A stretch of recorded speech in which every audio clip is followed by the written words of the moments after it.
Kwa hiyo wewe ndio mzazi wa huyu Kiboli Nangai. Mtoto wa ndama aka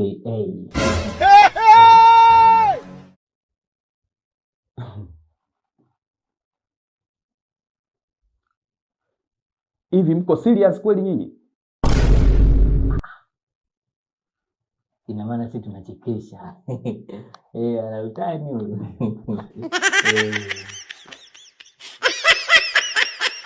Haya, labda nikuulize wewe Kiboli, hivi kati ya kwako wewe na huyu mnavyojiona mna tofauti gani nyinyi? Kuanzia mwili, akili, mna tofauti gani? Mpaka vimo. Tena usikute kati ya kwako wewe na huyu akawa huyu mdogo. Na shangaa unavyoniambia kwamba ni baba yako wewe. Huyu unajuaje wewe? Anaotea huyo. Yaani sio hivyo. Yaani wewe mkubwa, mimi mdogo. Yaani wewe si baba. Mimi babake. Mimi babake.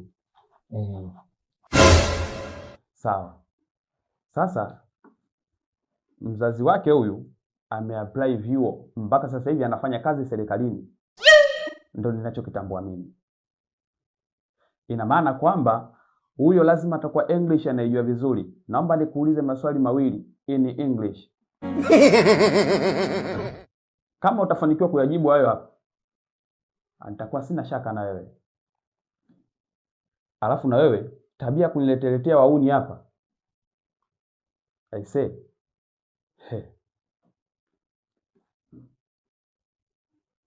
Swali namba 1.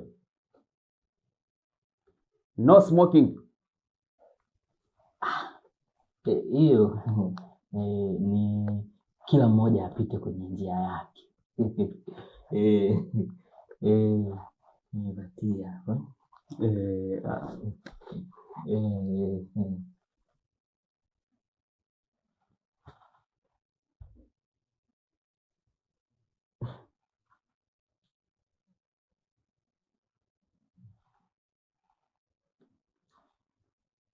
Swali namba 2. Give me water.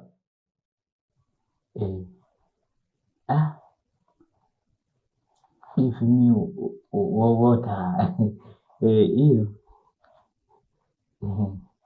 itakuwa nani jina lako?